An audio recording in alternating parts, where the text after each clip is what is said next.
¿Alguna vez se han arrepentido de algo? Yo sí. Bienvenidos a otro video de Ticha Salchicha. Y el día de hoy hablaremos de Third Conditional. El tercer condicional. Ya prácticamente acabamos esta serie de videos de condicionales. Este es un poquito más complicado que los anteriores, pero no te asustes. Vamos a verlo de la manera más sencilla posible. Primero hay que definir qué es el tercer condicional y para qué sirve. Se utiliza principalmente para hablar de un pasado diferente. Algo que fue posible en el pasado y no sucedió. ¿Has escuchado hablar del hubiera? Pues básicamente de eso se trata el tercer condicional. Vamos a su estructura. Como siempre, nuestra oración subordinada va a empezar con if, seguido de sujeto. Pero la oración va a estar en pasado perfecto. ¿Qué era el pasado perfecto? Si recuerdas tus clases de inglés, recuerdas que el pasado perfecto tiene que llevar el auxiliar had, seguido de un verbo en pasado participio. Pues eso mismo, pero aquí en esta oración. Coma. Y la oración principal, o main clause, tiene que llevar sujeto y algo que se le llama modal perfecto. Es una mezcla entre un verbo modal y el verbo have. En este caso utilizamos would have, que si nosotros lo traducimos sería como habría. Ahora lo completamos. ¿Habría estar? No. ¿Habría estaba? No. ¿Habría estado? Sí. Entonces quiere decir que sigue un verbo en pasado participio, que si no te lo sabes, valiste queso. Y finalmente el complemento. Pero ahora sí vamos a un ejemplo para que lo puedan entender. Si eso no hubiera pasado, no me habría ido. Esa no. Es canon. Si yo hubiera ahorrado dinero, me habría comprado ese juguete. Sí me pasó. Comenzamos. La oración subordinada está al principio, por lo tanto empezamos siempre con if. Si yo, ¿quién es yo? Pues I. If I hubiera ahorrado. Pasado perfecto. Had, seguido de un verbo en participio. ¿Cuál es el participio de save? Como ustedes saben, es un verbo regular y los regulares son lo mismo tanto en pasado como en participio. Por lo tanto sería saved. Coma, I, yo, modal perfecto, would have. ¿Cuál es el pasado de comprar? Exacto. Bought that toy. Y nos queda, if I had saved money, I would have bought that toy. No sé si notaron algo. No pronuncié would have, lo pronuncié como would have. Y eso es importante porque en este tipo de oraciones sí podemos contraer el would con el have, obteniendo would have. Cuando juntamos would have, estamos utilizando la forma débil de have, que es of. Would of. Pero la D está entre dos sonidos vocálicos, dos sonidos vibrados. ¿Qué pasaba si estaba una D o una T entre dos sonidos vibrados? Exacto, se transforma en una flap T o soft D o tap T, lo como ustedes quieran llamarlo. Hacemos una R y luego of, would have. También, en algunos casos, podemos omitir el último sonido de la V y nos quedaría woulda. Y lo podemos aún acortar más, transformando la U corta Como la tuya. en un schwa, woulda, woulda. Ahora, en negativo, ocurre que usamos wouldn't y luego have. Pero, cuando hablamos, usamos la siguiente pronunciación. Wouldn't have. Quitando la V, wouldn't. Vamos a unos ejemplos para analizarlos. If you hadn't have run away, this wouldn't have happened. If you hadn't frightened me, I wouldn't have run away. ¿Qué dijo? No te preocupes, vamos a escucharlo otra vez, pero ahora con subtítulos. If you hadn't have run away, this wouldn't have happened. If you hadn't frightened me, I wouldn't have run away.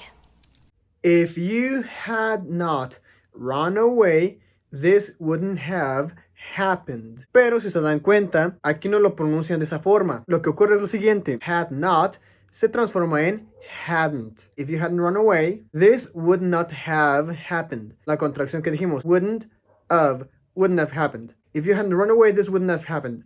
If you hadn't frightened me, I wouldn't have run away. Lo mismo, hacemos el hadn't, I wouldn't have run away. And maybe he wouldn't have done it if I hadn't been so tough on him. ¿Ah?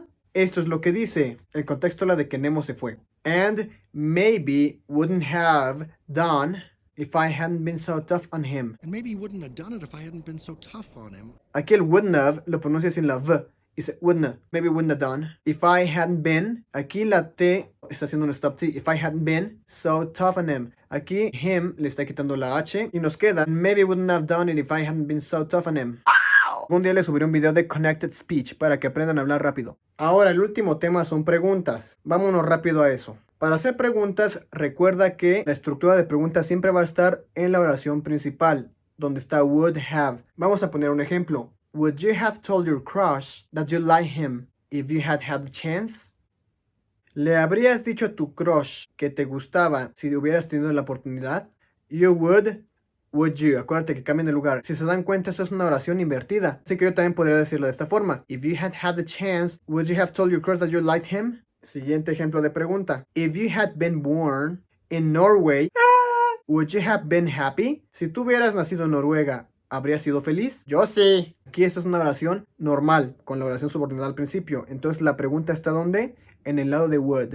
What would you have done if you had failed English? ¿Qué hubieras hecho si hubieras reprobado inglés? Si se dan cuenta, siempre que sean WH questions, van antes del auxiliar. Por eso dice what would you have done. Ahora sí vamos a los ejercicios. If you tell me what happened, I help you. Empezamos con la oración subordinada al principio. Conditional clause, la que siempre lleva if. Por lo tanto, las oraciones con if en este caso siempre llevan pasado perfecto. Por lo tanto, vamos a agregar el auxiliar had. If you had, ¿cuál es el participio de tell? Tell, told, told. If you had told me what happened, la siguiente oración es la principal, la que siempre tiene que llevar would más have más un verbo en pasado participio. I would have. ¿Cuál es el participio de help? Sencillo, es regular. Helped. Por lo tanto, nos quedaría if you had told me what happened, I would have helped you. Siguiente oración. Mateo passed the test if he studied more. Mateo habría pasado el examen si hubiera estudiado. Es una oración invertida. Quiere decir que la oración principal o main clause está al principio. Tiene que llevar would más have más verbo en pasado participio. Mateo would have passed. Es regular. The test if he had y el verbo en pasado participio. Study es regular. Le agregas ed. Studied. Nos queda Mateo would have passed the test if he had studied more. Formation.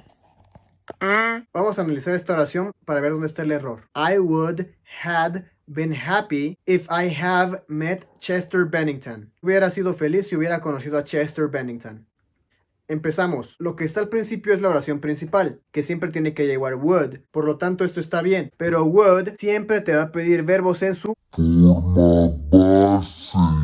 Y aquí no está en su forma base. Dice had. Tiene que ser have. I would have been happy if I have met Chester Bennington. La oración subordinada está a este lado. Tiene que ir en pasado perfecto. Aquí dice if I have met Chester Bennington. La oración en pasado perfecto tiene que llevar had met. If I had met. Nos quedaría I would have been happy if I had met Chester Bennington. Ahora haz esta oración a pregunta. I would have seen Frozen 2 200 times if I had had the chance. Si tienen dudas, chicos, escríbanme en los comentarios. Trataré de ayudarlos en lo que necesiten. Y nos vemos en un siguiente video.